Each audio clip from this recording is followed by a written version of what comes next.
ঐ গৰু উঠ পথাৰৰ পৰা ধান আনিব লাগে লোকৰ লৰাই সোনকালে উঠি উঠি ধান আনিব গৰু এৰাল দিব আমাৰ এইবোৰ 10 বজালৈকে শুই থাকিব উঠ ঐ গৰু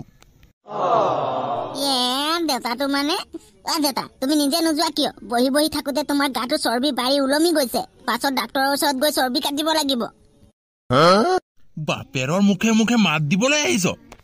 হেৰা শুনিছা এইটো কাৰ ঘৰৰ পৰা আনি মোৰ ডিঙিটো লগালা কি হ'ল হা ৰাতিপুৱাই বাপেক পুতেকৰ বলিয়া হ'ল নেকি দুয়োটাই পগলা কুকুৰে কামুৰিলে নেকি শুনা তোমাৰ লৰাই কি কৈ আছে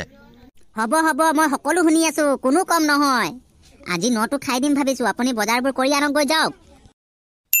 হেৰা তুমিও বলিয়া হলা নেকি এনেকৈ ঘপককে খাও বুলিলে খাব পাৰি নেকি কিয় নোৱাৰি মই মানুহ মাতি আহো আপুনি শাক পাচলি মাংস বজাৰ কৰি আনিলেই হ'ল আৰু মিংকু তই ট্ৰেক্টৰত ধানখিনি সোনকালে লৈ আহিবি যা খাবা আজি ভালেই হ'ব হাঁহ আৰু কুকুৰা দুয়োটাই আনিবা দেই দেউতা বাপেৰৰ পইচা গছত লাগিছে হা হেই এই মানুহটো কি লাগি আছে যাওক হাঁহ 3টা আৰু কুকুৰা 3টা আনিব আৰু মিংকু তই ধানখিনি পটাপট লৈ আজা মই পাপ্পু আৰু ধন্তিকো ফোন কৰি লওঁ হেৰা মোকো লিষ্টখন লিখি দিয়া পাছত কিবা পাহৰি আহিলে জিহে বকিবা হেল্ল' পাপ্পু মোৰ লগত পথাৰৰ পৰা ধান আনোগৈ বৈ আৰু আজি আমাৰ খোৱা আছে তাতে তহঁতক ফুল এটা খুৱাই দিম কি কৰে গৈ আছো ৰ ধন্তিক লৈ মই ট্ৰেক্টৰখন লৈ গৈ আছো তহঁত ওলাই গৈছো তই আহিলি সোনকালে বাহ এইবাৰ তহঁতৰ ধান বৰ ধুনীয়া হৈছে দেই অৰে মাইলা দাৱনী এজনীহে লাগিছিল এইবোৰ দেখোন দাৱনী আৰু কিয় লাগে বেলেগৰ মানুহক দি দিছো দাবলৈ হ'ব নাম এতিয়া ধানখিনি উঠাই যাও সোনকালে ঘৰলৈ গৈ মালটো যোগাৰ কৰিবই আছে ঠিক আছে ৰে মাইলা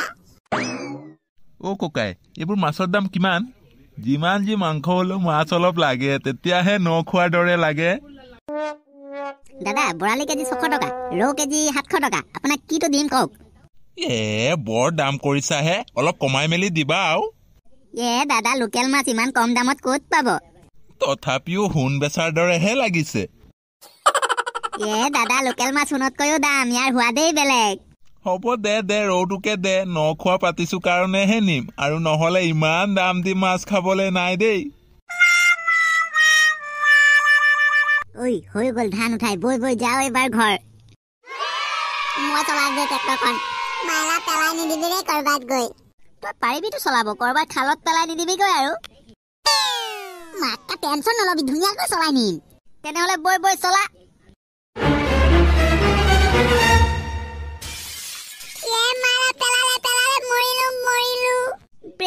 ব্ৰেক মাৰ ঐ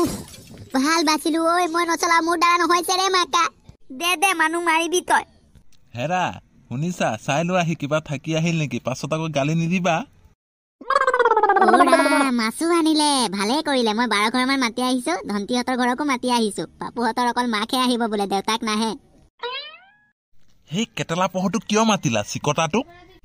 হ'ব দিয়ক এতিয়া সেইবোৰ কথা বাদ দিয়ক যা যোগাৰ কৰিবলৈ হ'ল মা ধান আহি আনিলো দেই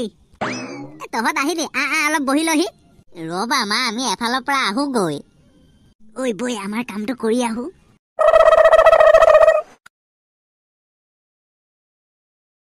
বাপ পেটুৱা মাছ মাংস একেবাৰে উভয় নদী কৰি দিছ দেই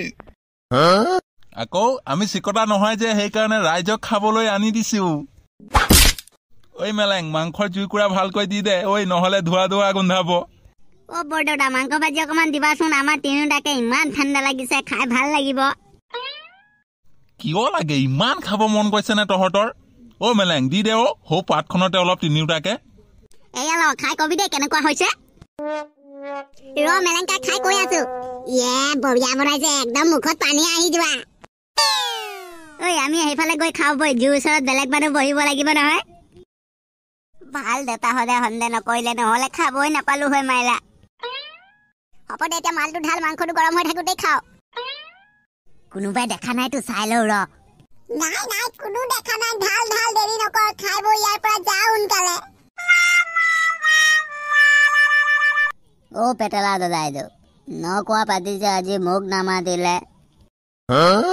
ইছ ৰাম গোটেইটো হাতত গিলাচ লৈ খাই বৈ ধৰ্মেন্দ্ৰ হৈ আহিছে ভকলা ক'ত খালি ইমান এইবোৰ হাতত কি দাদাইদেউ বেয়া পাইছো আপোনাক মোক মাতিব পাহৰি গ'ল খুৰীহে মানুহ মাতি ফুৰিছিলে মই নাই মতা নহয় হ'ব দে বেয়া নাপাবি এতিয়া ইয়াতে বৰ ভাত খাই মেলি যাবি হ'ব দিয়ক কিন্তু মই বেয়া পাইছো আপোনাক হ'ব দে বেয়া নাপাবি এই ল'ৰাকেইটা কলৈ গ'ল ইমান সময় নাই ভাত খাবলৈ হ'ব এতিয়া চাওঁ আহো ইয়াতে আছে যদি মাতি আহো কাৰা হ'ল অলপ পানী অলপ দি দে এইকণ কাৰা খাব নোৱাৰ মানুহ নেকি তই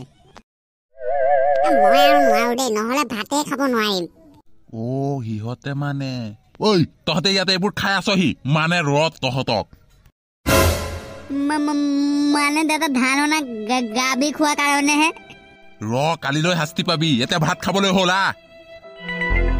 ঐ পেলা এইবোৰ আৰু ভাত খাওগৈ বৈ নহ'লে কালিলৈ কি কৰে ঠিক নাই বৈ ৰে মাইলা দেউতা আগত কৈ দিব লাগিলে মোক ঘৰতে সোমাব নিদিব যি হয় কালিলৈ দেখা যাব মাইলা এতিয়া ভাত খাই লওঁ গৈ বৈ